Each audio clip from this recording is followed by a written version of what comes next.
Welcome back everyone to the video, and today we're looking at what if Civilization started with 2 human scenario, Age of Kingdoms. Now we have looked at a lot happen in the last video. The last video showed us a lot, and I mean a lot, in the form of... Oh. I thought I was in the wrong whole thing. Going on, and we see that the Siberian Great Khanate, the Siberian Khanate, as I'm going to call it now, because they are Khanate now, has made contact with China, the Ujis, and the rest of this area, and the Manchurians. I think the Ujis and these guys are like, this guy is the best Manchuria, but these two are kind of friendly to each other, or the same nation, so I don't know, bruh. I don't know. The reason why I'm so energetic is because I just went to I went to a lake with my father, and what happened was that I managed to take a swim, and that swim was quite nice. Would do it again if I was given the chance. But yeah, let's get into this video with our first action being in China, because I'm now going through like the western parts, the middle parts, and then the eastern parts, and then maybe the southern and northern in like between of episodes. But as we can see, Kyushu was recently discovered by the surviving Ming dynasty, and we quickly see that due to this large amount of things going on, they will start to take a lot of people from surrounding nations, and they will convince them to join them so they can make the first Japanese nation. And the first Kyushu nation, actually. And we quickly see that this Kyushu nation is filled to the brim with what appears to be just Chinese people. Yeah, it's just filled with Chinese people. But we quickly see that over the next few years, nobody kind of knows about them, and slowly they start to develop their own culture, own stuff, and they start to actually develop a lot of different unique things. Their culture differs a bit. Eventually they are no longer the Ming-Ying dynasty, they are the Ming-Ying shogunate. We see that this Ming-Ying shogunate will start to expand a bit, but while they were doing that, in the nearby islands of these areas, we see a kind of political dispute arriving when this guy, Ailong, kinda doesn't want to see this part of this island, which is kind of a bad thing for both of the people, but we quickly see that it is kind of fixed with some money from the shogunate.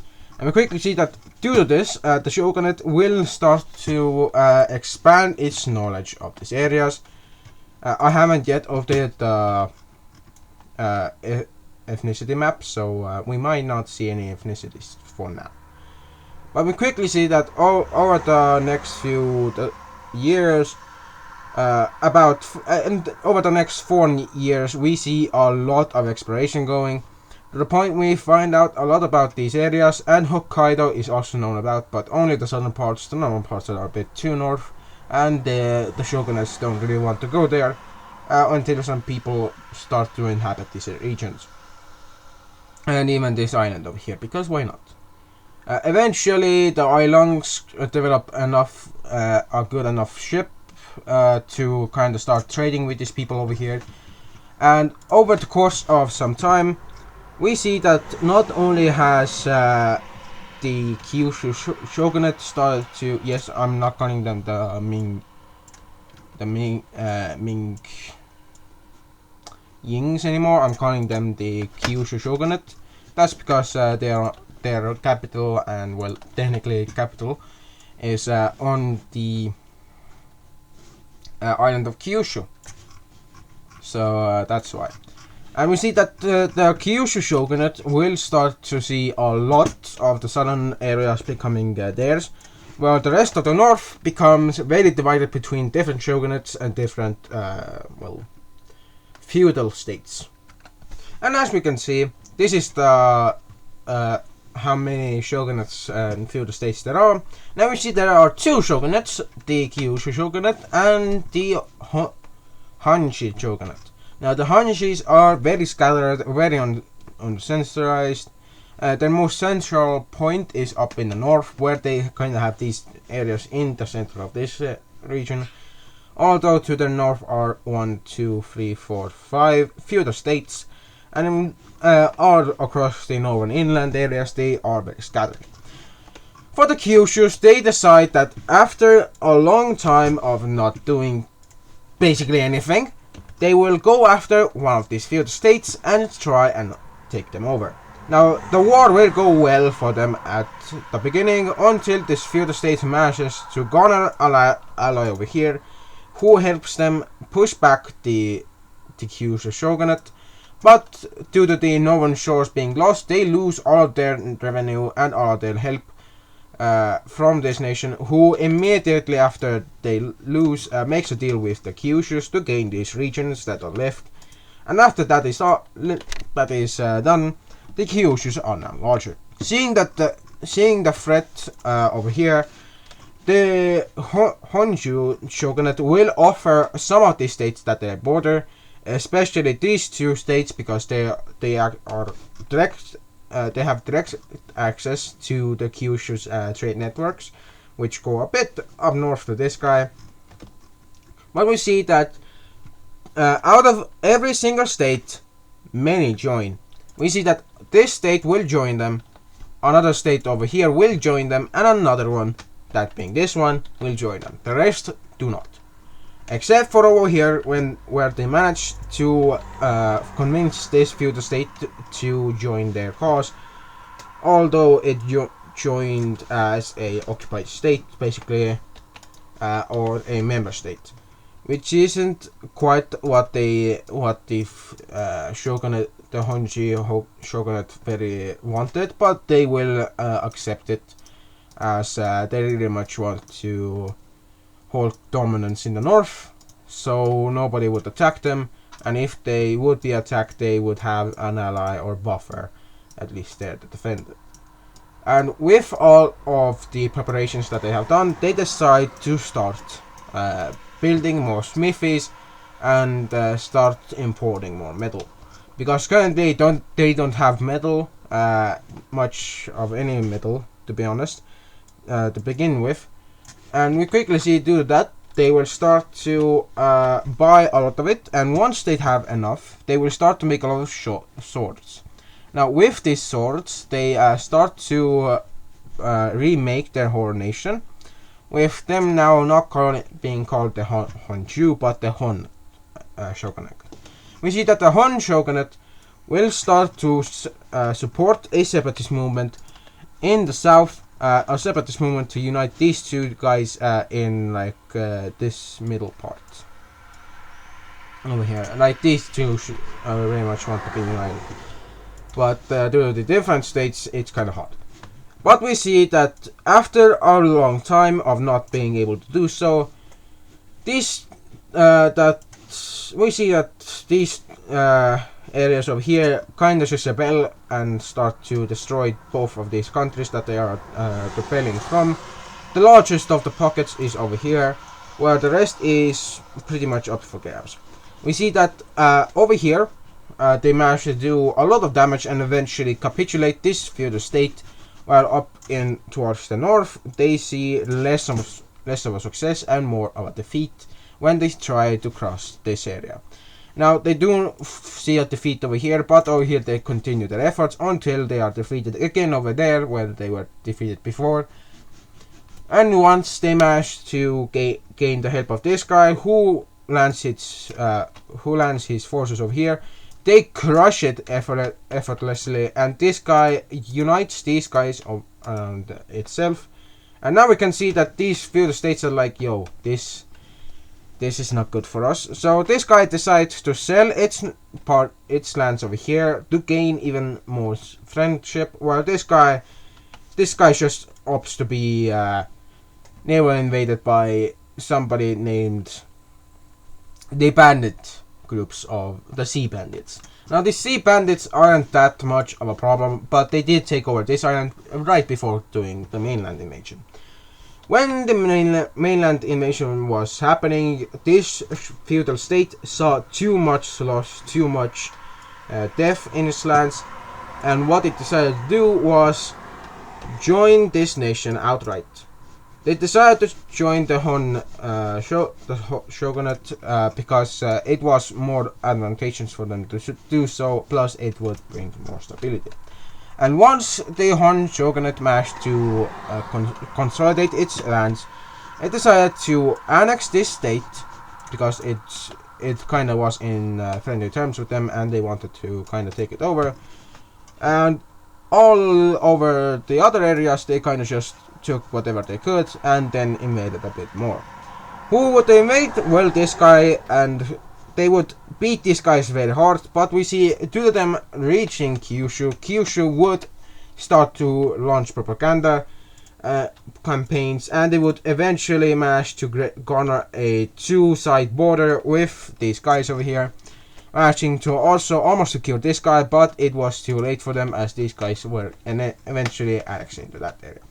We see over here the Han shogunate manages to take over these areas, while this region decides to unite with the Kyushus to gain more defense, but this would only serve as a kind of colony state, nothing else in particular.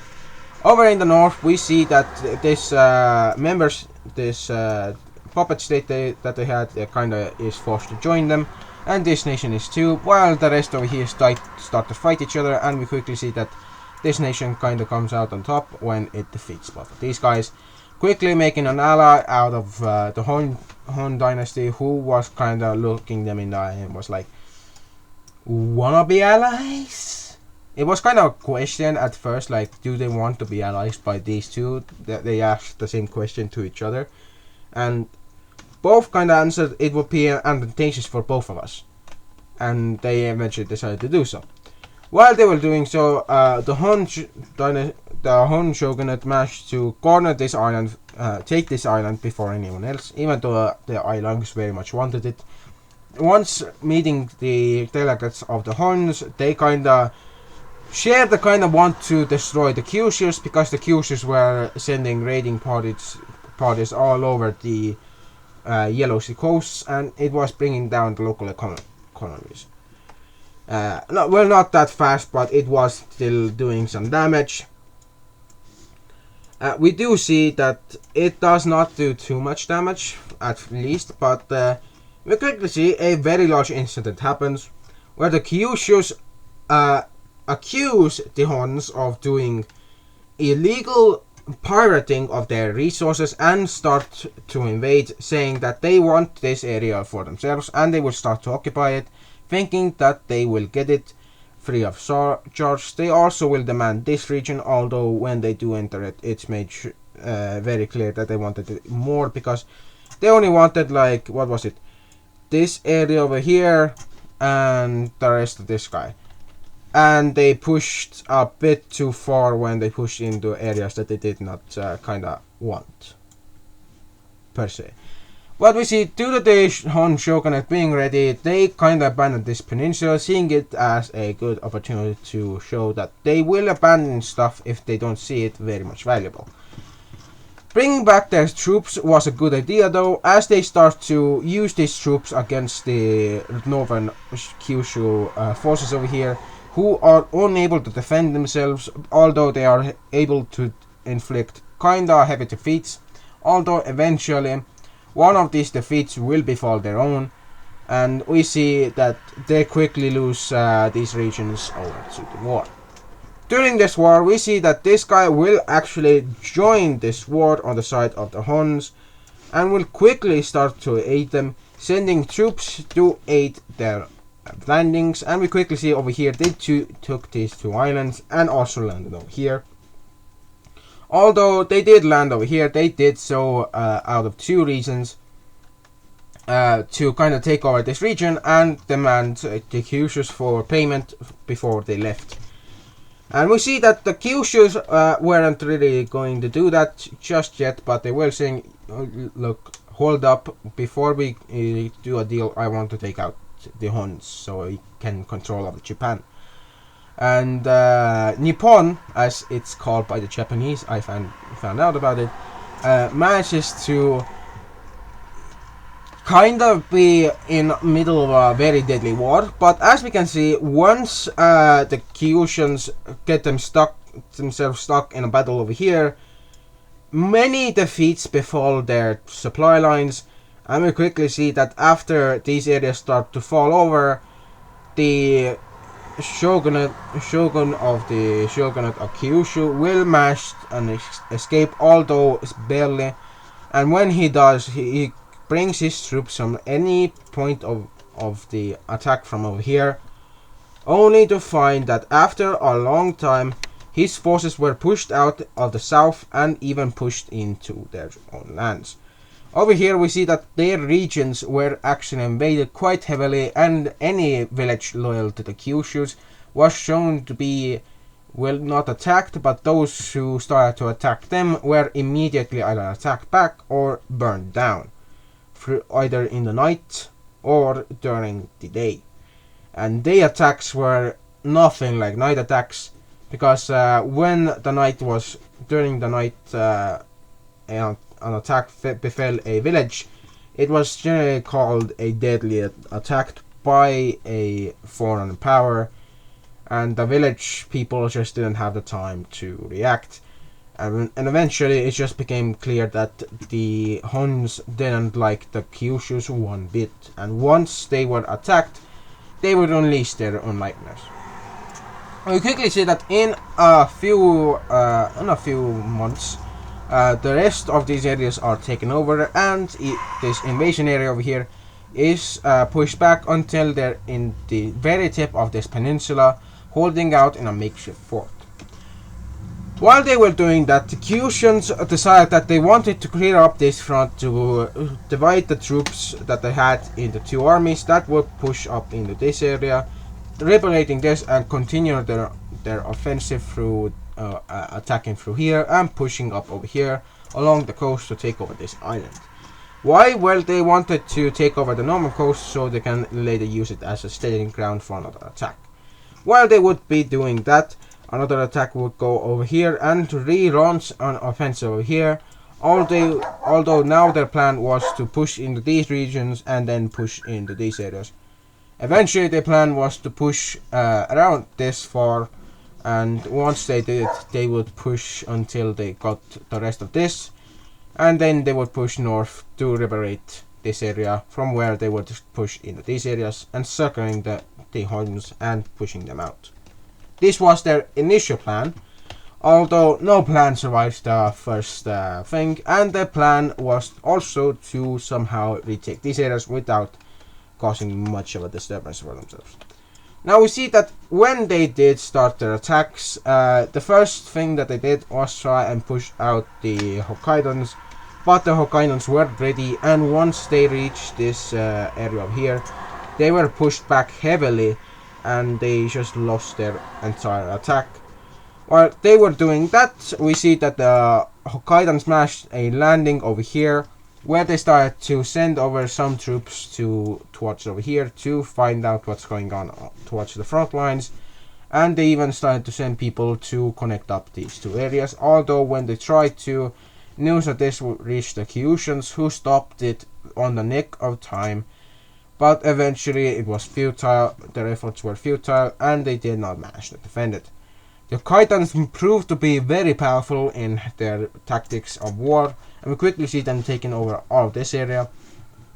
While they did that, they actually met up with the Huns, who managed to take over all of this in a few months, although it's over here it's the different thing, because they were pushed back by a arriving reinforcement force of around 1,000.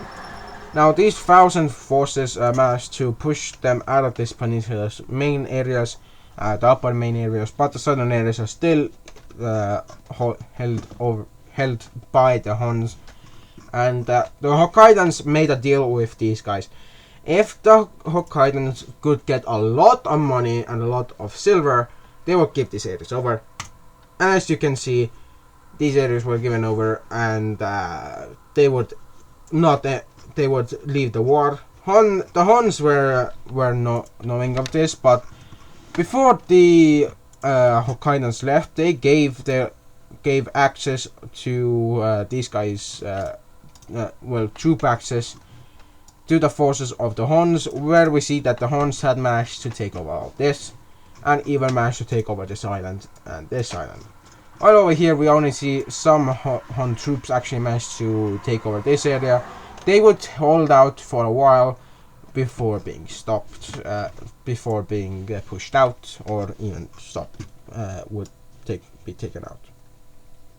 We see a island hopping campaign will be started, and once the southern islands are reached, we see that Kyushu will start to heavily bid on this offensive over here, where we see that they will send in another large amount of reinforcements, around again 1,000, but this time they brought in cavalry and archers, and with these two forces they managed to push quite far back into the areas that they once took. But the Huns, they were ready. They were waiting.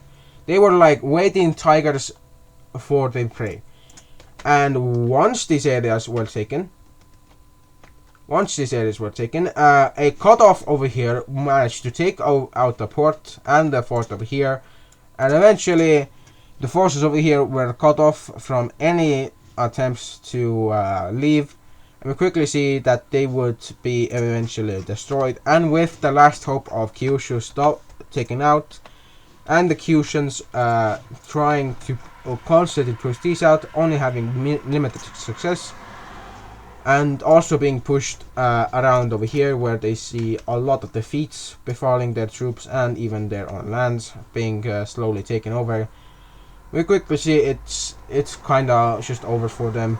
They don't stop the war before they are fully taken out though, and that's when we see that the southern island over here is taken out, and over here we see that this island, this area over here has been managed to be liberated, or not liberated, but taken over by the Huns. And once the Huns did, they snaked across the coastline and made supply lines across the coastline, which actually allowed them to build a few small ports or kind of areas that were docks.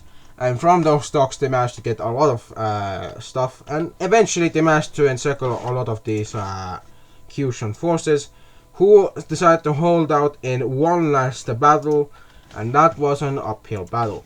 We quickly see that over here defensive forces of the Kyushans started to be rounded up into one large bundle, and once they were fully rounded up they were destroyed. But in doing so, the Kyushans made a very large deal, and it was with a clan of theirs that if the Kyushans won this battle somehow and pushed back over here, the clan would not be able to stop sending them stuff. But if the Kyushans lost, the clan could take over their little piece of land that they had.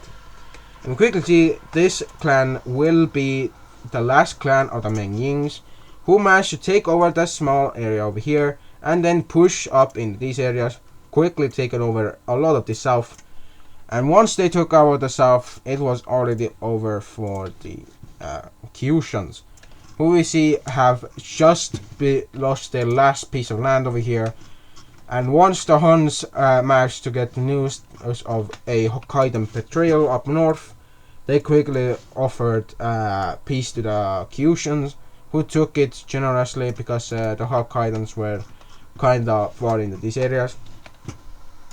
And once the Kyushans were pushed out of the lands, we quickly see that many of these regions would go directly over to the Huns, who would later push back over here and take over even the Hokkaidans. But this took over a few dozen years, and we see during those few dozen years many things have happened in Kyushu, where we see that in the north of Kyushu, the northern clan has taken over, and the southern clan, that being the last clan of the Mengying, has decided to kinda rebrand himself as the Great Mengying Leader, or the Mengying Nangying.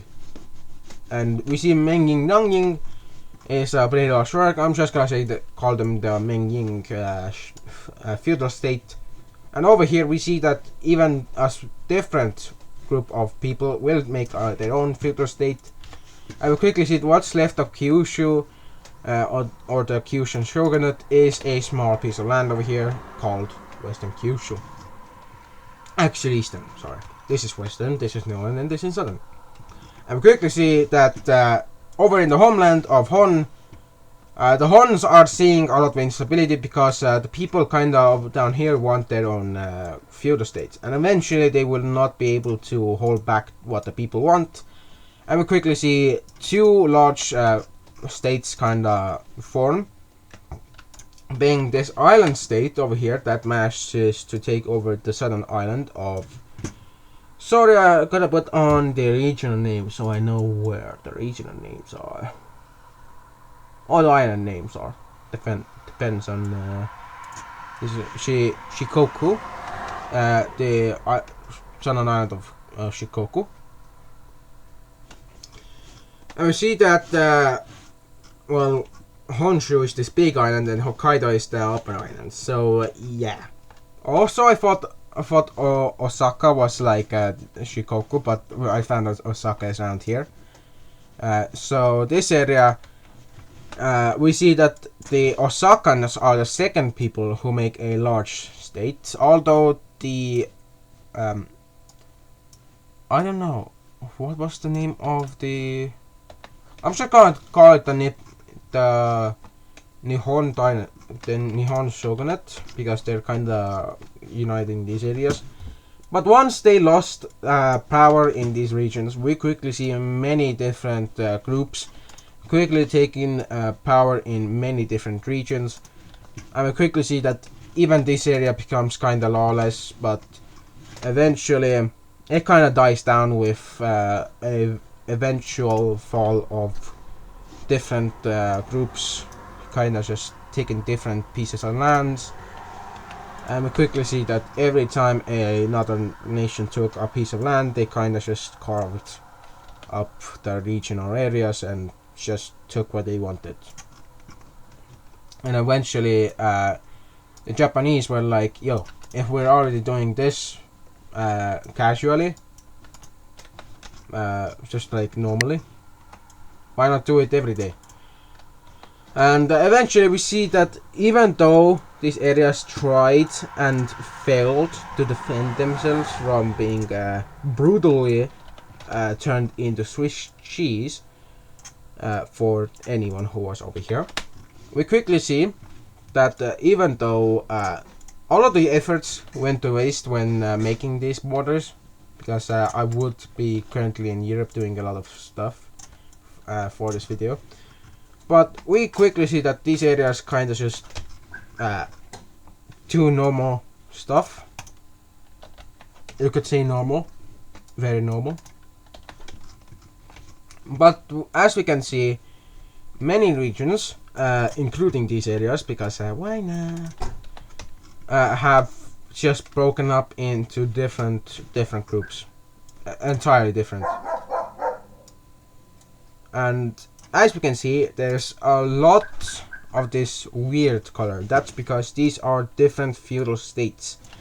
Now, the first feudal state is actually a puppet of this guy who eventually just annexes this, managing to take over that. Same with this guy who manages to connect the Centrans. Although it would have been cooler if it was. Oh, actually it looks a lot cooler if these guys had it, which would be the case, but I want to check what's... Ooh! Yeah, I'm just actually gonna make it its own thing. But this one over here was a kind of unique case, because all four were surrounding it, no one would be connected by it.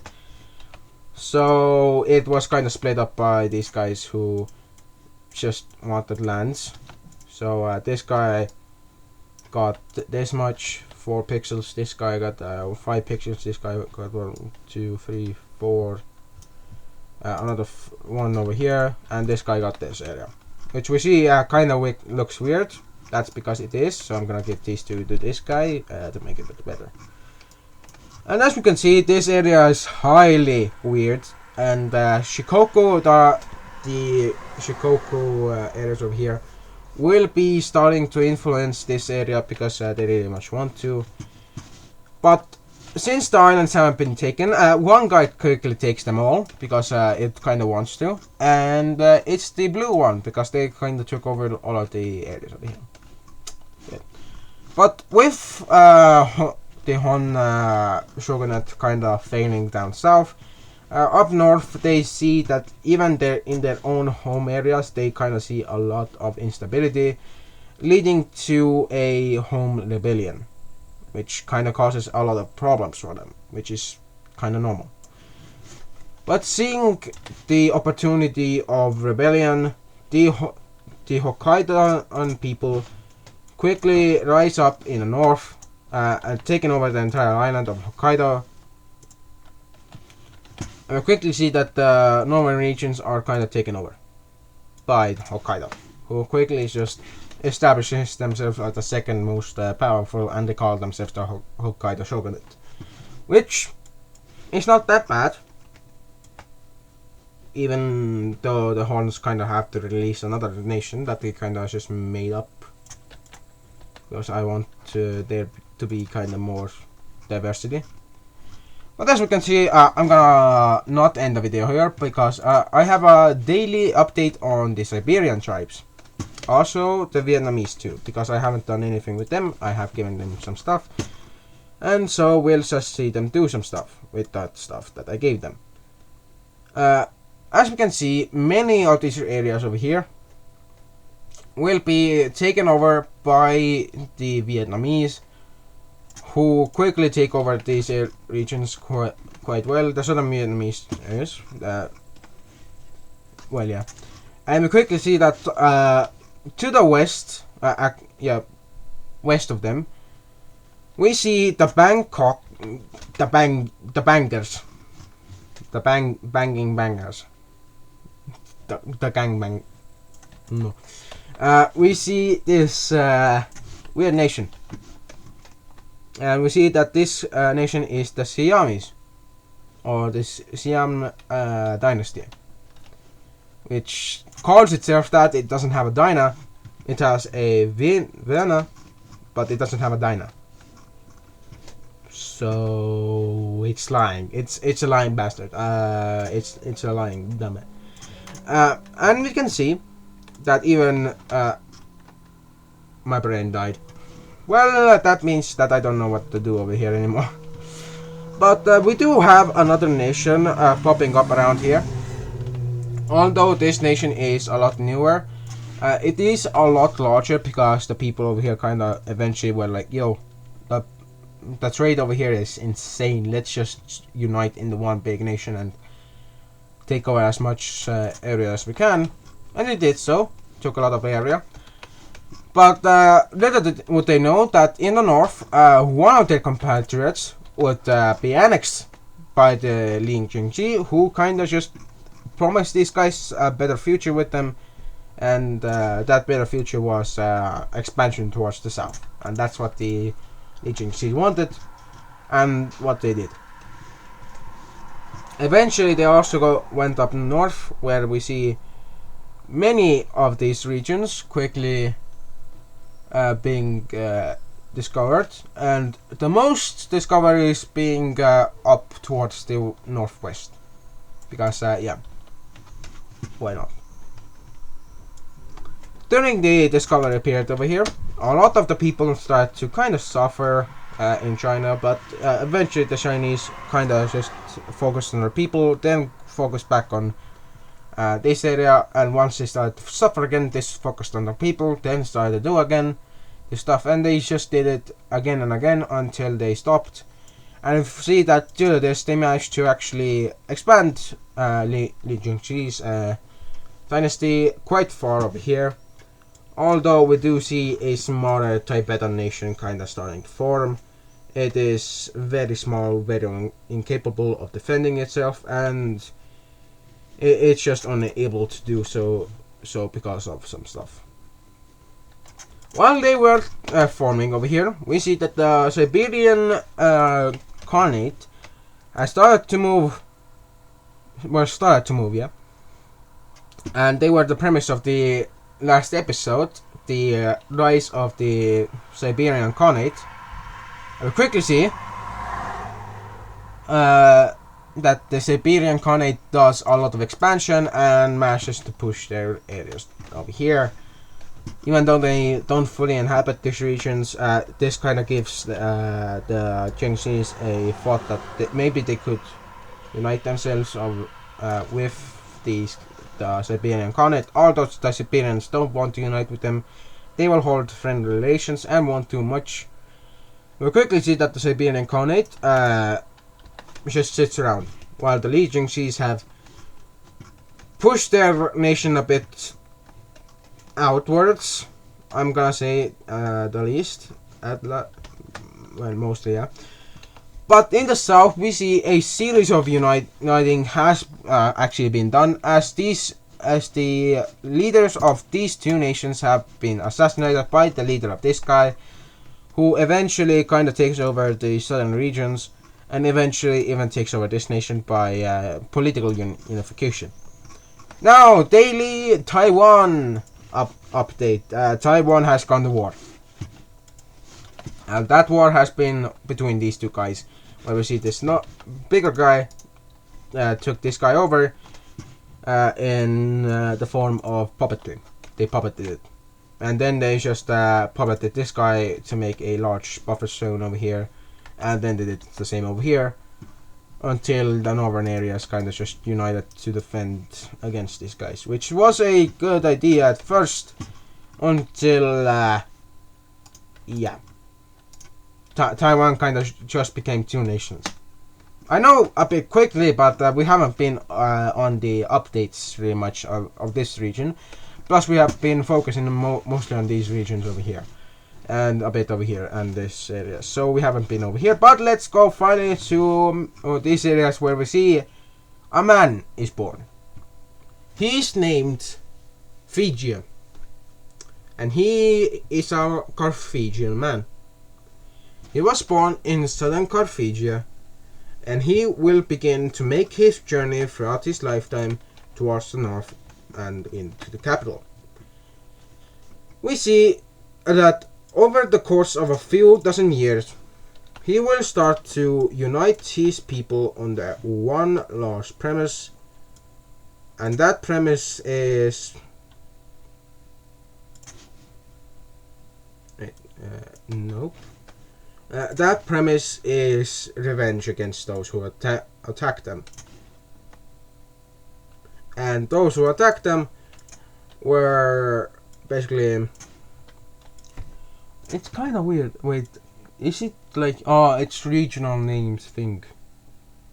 I thought it was kind of weird that there were like two cities over here. It's regional names. Yeah, it is. There's the I in the regional names. I forgot. But we see that Fiji will start to make his way through the trade networks. Eventually, he will become a merchant, and he will make the Guild of Fiji.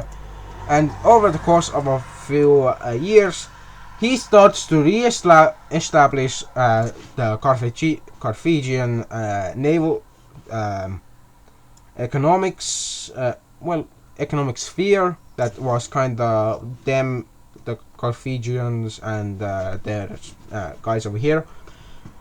But in a very shocking turn of events, he will be almost assassinated by one of his own people. Although that was by accident, he is still shaken by it until he sees that his people are suffering.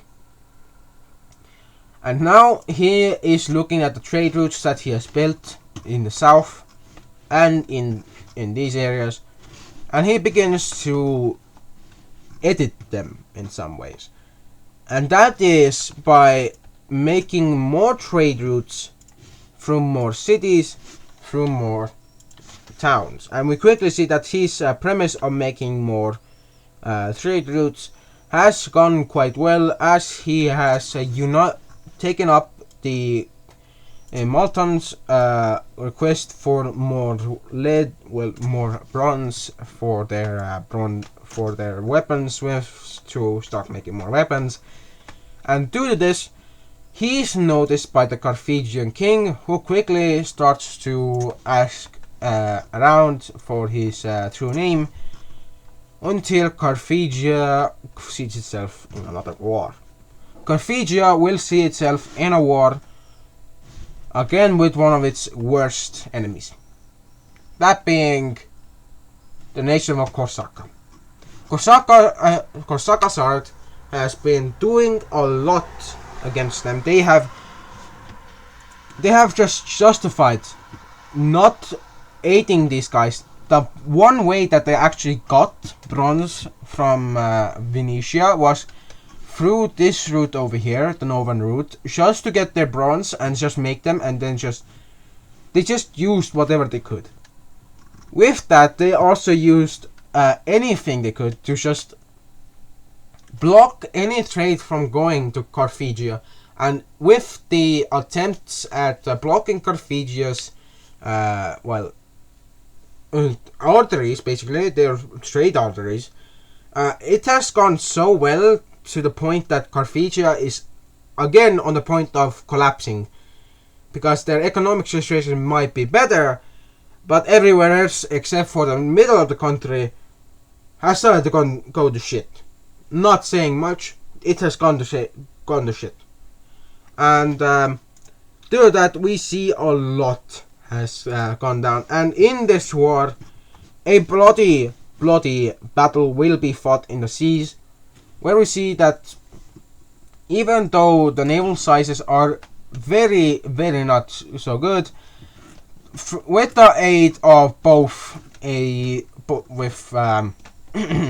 these two sending around a lot of ships, actually that being this guy who sent them like 8 ships, and another guy who sent them like 1, they got 20, and from this guy sending the entire fleet, because they're kind of allied to this guy, this guy is like not sending any fleets, he's currently working on defending himself, because Spartan shenanigans, doing southern Italian shenanigans.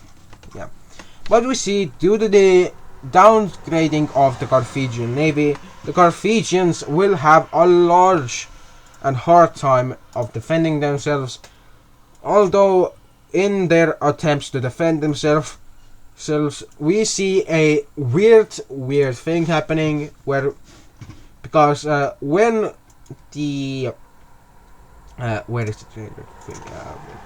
We see that when the ships of Carthage sail out to fight against the Corsacans, the Corsacans were already lying in ambush, and once both of these forces met, it was just a bloodbath for the Carthaginians, who lost around 2 ships and 2 fighters, but they managed to replenish their ships by rebuilding them after they kind of just washed up on the shores.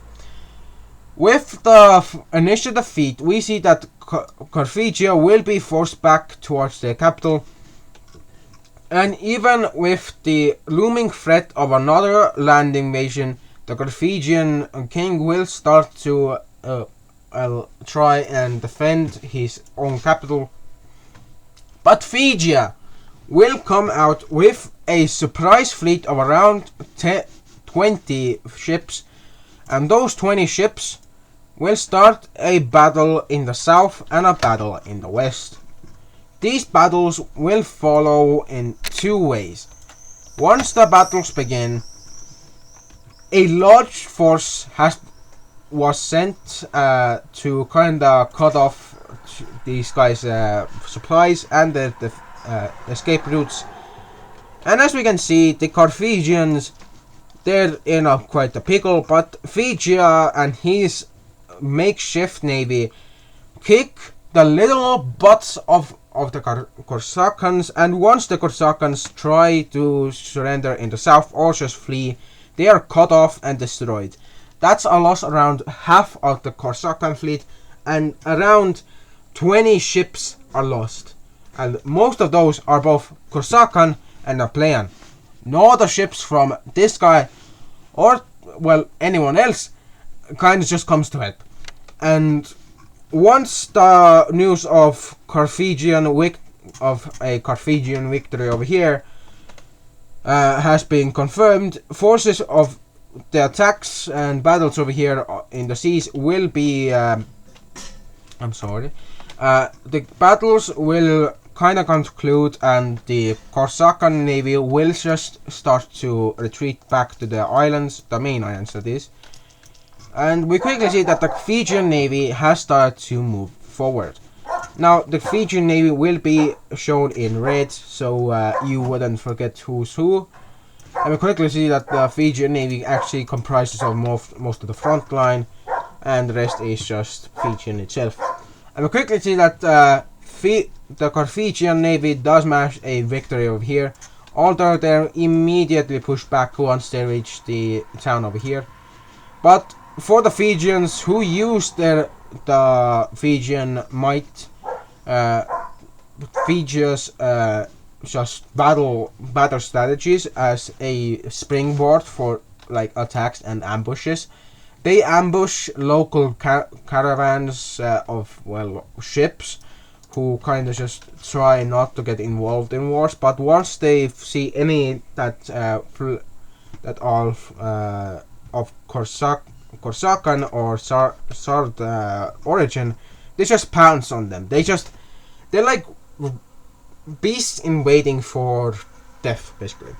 And once the Corsicans see these forces kinda being a nuisance, they will send forces to deal with them, although the Fijian navy will be skilled enough to actually maneuver behind their forces and launch a counterattack, from where we see that they will manage to take over 2 of the ports of the 3 that they have taken, and with the nearest port being any of these 2, the Corsican navy will start to try and attack restlessly, but to no avail, as they again lose most of their ships. And Carthaginia's king, Carthagia Macandus, has sent a letter to Figia, and he has asked Figia for his name. He does not want to give up his name, but Figia, knowing the name that of Macandus, will start to send out letters to both Macandus and the people in the parliament who helped make decisions for the kingdom. And eventually he has to be appointed the naval commander and the commander of every force that they have. And quickly we see that these forces over here, he collects around enough money to launch an offensive. First, he takes his forces that he has, and once he gets reinforcements from Carthagia, who sends the rest of their ships, which is now like 70 ships basically, we see that Carthagia will be seeing the islands down south to be taken over. And once the forces are ready, each coastal village of here and here, both of these coastal villages will be entered, and over here where we see another 3 coastal villages, all of these will be entered and seized. Well, over here we see a further force going up into these areas. With the many attacks on the Corsican forces, we see that the Corsican quick response forces will not be able to respond so quickly. See my pun? But we see that in their attempts to stop the Fijian forces, we see that Figia will start to analyze their tactics. He will analyze the enemy's tactics, something that has not been seen ever. And he will begin to force his troops to do risky counterattacks that actually work. And once he has surrounded his intended targets for sieging, he does not siege, he just uses suppressing tactics to suppress them and keep them, in the state of, the best state that they can be. We also see that he will land troops over here, but he won't do anything with those troops. He will just use them as garrisons for those regions. While everything over here was playing out, over in the north, we see his forces have started to take over all of this. And with his naval forces taking over these two islands, ensuring a northern naval supremacy, Korsaka will start to ask who the hell is this person and how are they beating them, even though the Sards are under their control and the Sards fight like hell. And here's the answer. The Korsakans have been treating the Sards worse than the Carthaginians did. Initially everything was fine, nothing was bad, but when Korsakan nobles started to take over the local businesses and started to put prices that were normal on their own homeland to Sards who were used to lower prices in Carthagia, the Sards were like, yo, stop or we're gonna rebel. And once they tried to, they were just mopped up and they couldn't do anything. And also we see that the last forces of Korsaka will be holding out in these two villages, but we see that both villages will see a uprising by the people of the Sards, and we quickly see that once these areas are taken, the forces of Carthagia will start to push into these areas, taking over any single piece of land that they can, and with them being helped out by the Fijians, who finally have enough manpower to start sieging in properly over here. He will use mine tactics, basically. He will not allow any single piece of food, unlike previous people who sent minimal amounts of food to keep their forces, both the enemy forces and their forces, in a fighting state, so they can honorably die. He doesn't do that. He rather would send his people to not give their lives in an attempt to give food, but he would rather just attack anyway. And we see that with his plans going quite well, he will be able to take both of these two towns in a matter of weeks.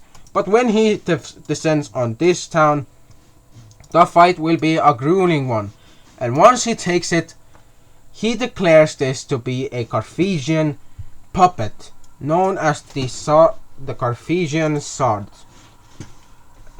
And we see that due to Carthaginian Sards being one of the best people to kind of have under them, we see that the Carthaginian Sards will quickly just take over whatever lands they have, and they will quickly start to aid the Carthaginians, who, not gonna lie here, are in one of the best. Wait, is this the same color? It's almost the same. It's like nearly. It's barely the same. So I can actually put this for this color over here. And it doesn't stick out much. But we see that the Sards want their revenge, and once they want it, they will aid the Carthaginians, who will send out their navy up north to surround all of these three towns. Although when they try to take a position around the northern areas, they will be stopped. But once they surround these areas, they will be easily taking these areas. And once southern Sardinian troops land, and once also both Carthaginian and Fijian forces also land, we see that Korsaka will be in one of the worst positions it has ever been. And not only that, it will lose both of its northern and southern towns like in a matter of days. in a matter of days. Those fall rather fast for what the Carthaginians were expecting, because they were expecting a stronger enemy. But once Korsaka sees its own areas being taken, we see that it kind of take, as I will show you, nothing has pretty much changed except for them being destroyed. And once Korsaka is taken over, the Carthaginians just stop their entire naval campaign and they quickly just integrate these areas back in the Fijian navy into their Fiji's navy into their own. And once that has been made very clear that they would do that, the Fiji was like, yo, if you're going to do that, can I just take over my navy and like lead them? And he was given the green light, and once he did, he was also giving barony over these areas up north, where he will take over these areas and call them Korsak, the Fijian capital, well, the Fijian nation of Great Fiji. And we will see that Carthagia will very much be like, yo, this is too much. And I'm already gonna end the video here. It's almost 1 hour. I want to make this video not be 1 hour, so I'm gonna stop here. Thank you guys for watching. It has been great to do this video, and I'll see you guys next time. Remember to pick up that rock that is the like button, throw it at the tree that is the subscribe button, and I'll see you guys next time.